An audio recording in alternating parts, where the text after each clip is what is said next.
All right, so like I said, we're going to talk about loan forgiveness. I just wanted to go through loan forgiveness really quick. I have just a quick video. It was actually last year because loan forgiveness, Biden had a waiver for it, and the waiver kind of ended in October. But again, they're still trying to figure out a way to keep it going.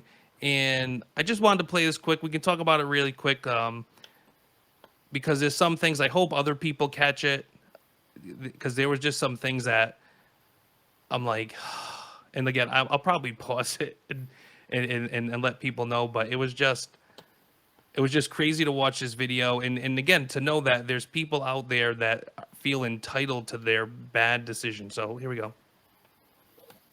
With all the attention on loan forgiveness these days, there's another angle on this subject. The Biden administration last year announced a waiver to make it easier for public service employees, such as teachers, firefighters, and nonprofit workers, to receive student loan forgiveness. Nearly 9 million Americans could be eligible, but the application process is difficult, and the waiver is set to expire very soon on October 31st. Our Karen Travers spoke to some people going through it. Take a look. Megan Hollis is a primary care doctor. community health center in Washington, D.C. The big reason that I chose to come and work here was just the values and the mission-driven nature of what we do. A graduate of Georgetown University and its medical school, by the time she started her residency, Hollis had racked up an incredible amount of student debt. It's hundreds of thousands, yeah. Yep. So a medical doctor, so kind of pretty smart. And again, I know this is the best thing I love about these stories is it kind of shows you. And I tell people, I go, I don't care what degree you have, I don't care how many degrees you have. No one knows everything. We have a super smart lady. She became a doctor, and she's really not good with finances or understanding how finances work. So it's just one of those things to think about. Let's listen a little more. In a daunting repayment journey, Hollis learned about a federal program called Public Service Loan Forgiveness, or PSLF. The only way for me personally I was able to even consider a job in community health was because of the Public Service Loan Forgiveness Program. PSLF allows people who work in public sector jobs, such as government employees, nonprofit workers, and teachers, to apply to have their federal loans forgiven after 10 years of consistent payments. Estimates show that over 9 million Americans could be eligible for student loan forgiveness under this program. The Biden administration implementing a waiver in 2021 to loosen some eligibility requirements. It wasn't until this waiver was put in place that Twyla Carter, attorney-in-chief at the Legal Aid Society in New York, was eligible for federal loan forgiveness. But Carter still described a tricky process to finally get the relief she was entitled to. You don't hear anything, and then you do. And, if your forms are wrong or if something's missing along the way, you don't know about it until months later, et cetera. So it's a really stressful process. We spoke to people. Okay, I'm going to replay this for people because when I watched this the first time, I'm like, I didn't just hear that. Did I just hear that? And if you didn't, I'm going to play it one more time. Listen real close, and let's see if you pick up what I picked up on. Here we go. This waiver was put in place that Twyla Carter, attorney-in-chief at the Legal Aid Society in New York, was eligible for federal loan forgiveness. But Carter still described a tricky process to finally get the relief she was entitled to. You don't hear anything, and then you do. And, if your forms are wrong or if something's missing along the way, you don't know about it until months later, et cetera. So it's a really stressful process. We spoke to people. Okay, so that's Twyla Carter. So she's with the Legal Aid Society, and I'll put this slide up later because I went and researched it. And now it's a 501 or 503C, so they have to fill out a Form 990 with the IRS. And the last one they had that I could find was 2019. And she wasn't on that particular one. And that Form 990, any executives or people that get paid a lot of money, their pay has to be on there. She is a lawyer. She is the chief executive officer of the Legal Aid Society in New York City. From my estimates, based on what they paid that last position, probably makes $280,000. And as you heard the announcer or the narrator on this video, she was finally given the money she was entitled to. Now, I thought this student loan forgiveness would be for people that need it, not someone making $280,000, not a doctor, not a chief executive, not a lawyer. So this is getting abused.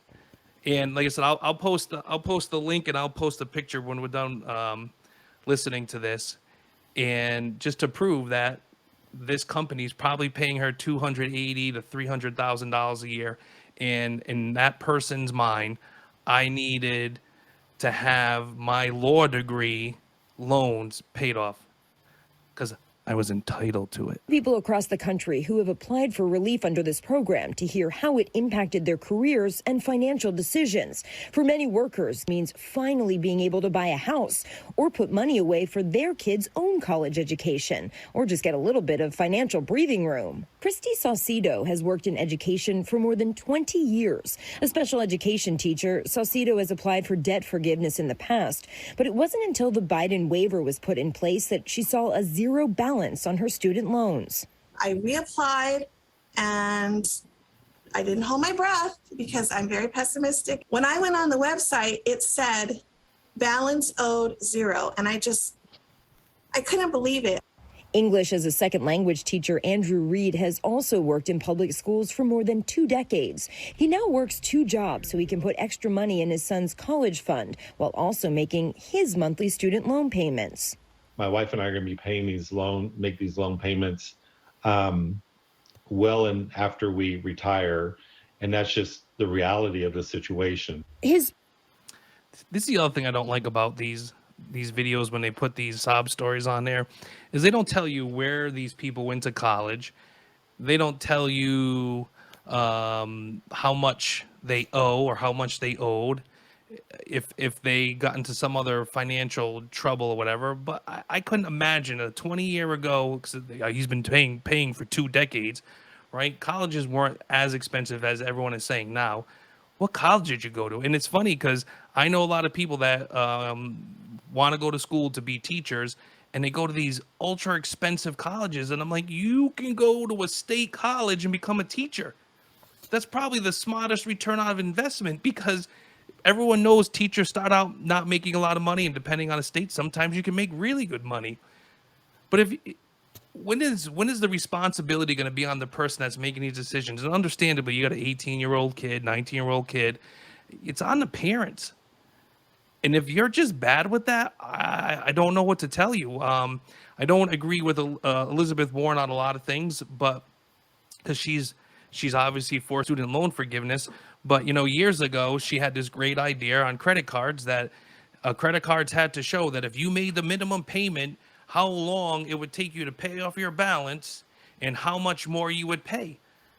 Well, how come there's no appetite from politicians to say, hey, colleges, anytime a child or a kid applies, right, you have to say, what degree do you want? Or you can have a list of the degrees and say, this is the average salaries you can estimate that you make, and this is how much the school costs, and this is how much the school's going to cost you, and this is your potential loan. This is all easy. It's simple math.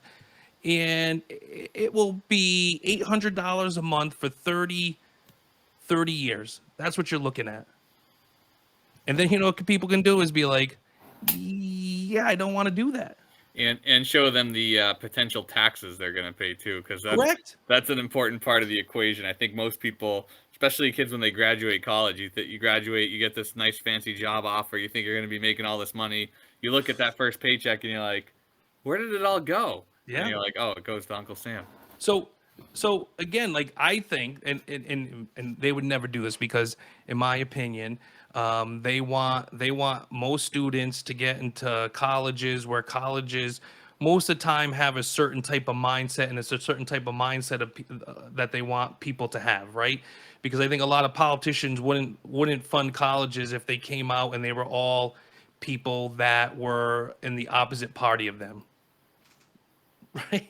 Right. Like if you had colleges that were all conservative, like 80-90% of the colleges were, had 80 or 90% conservative college professors, you'd probably see liberals or Democrats being like, hey, we're not going to fund colleges. Don't go to college. Go get treated like veterans. Yeah. Go get a blue collar job. Right.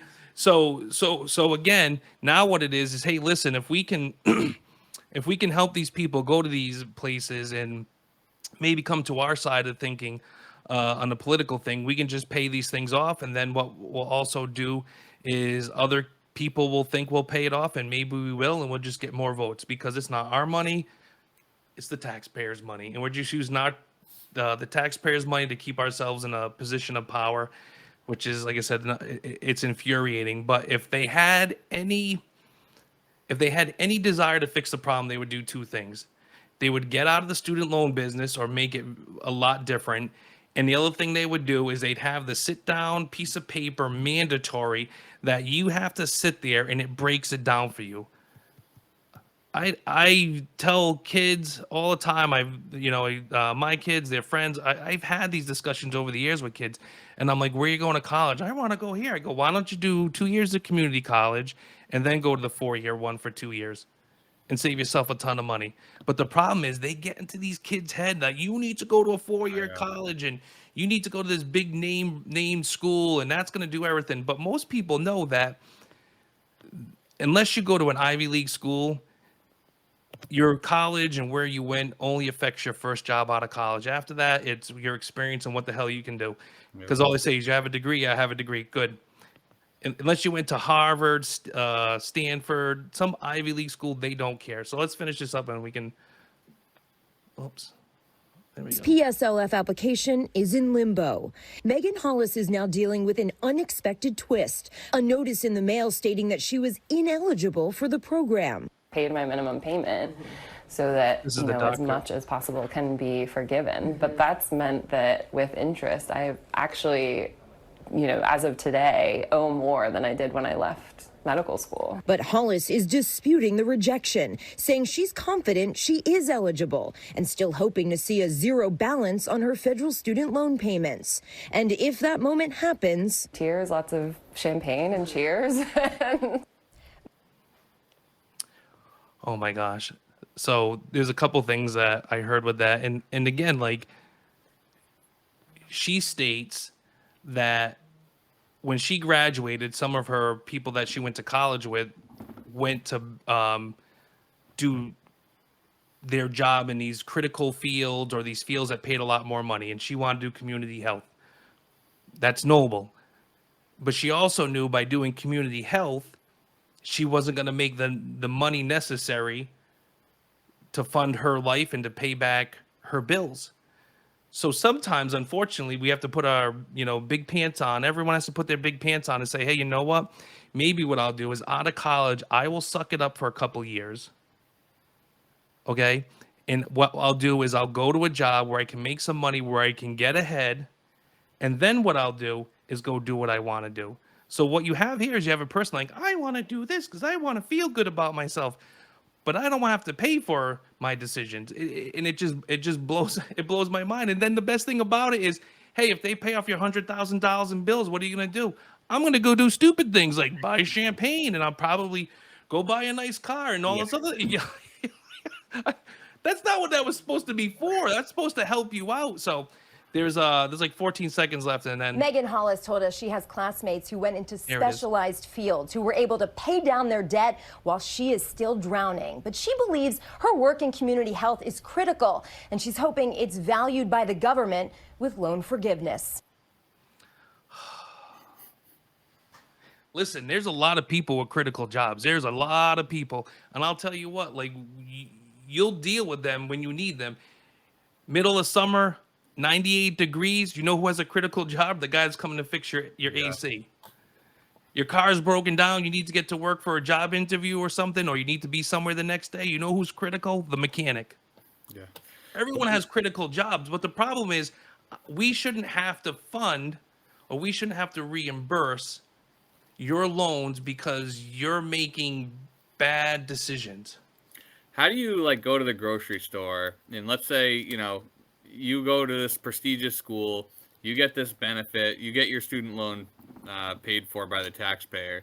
You go to the grocery store, there's this guy that's pushing grocery carts outside in the freezing cold, and he's the one that's essentially paying off your student loan bill. I'm like, how do you look people like that in the eye and say like, you know, I deserve this, when the people that are working in some of like the most, you know, laborious jobs are the ones that end up paying the bill on this. Well, that's the thing is, right? That's why I brought up the mechanic. That's why I brought up the HVAC guy. You got plumbers, construction workers.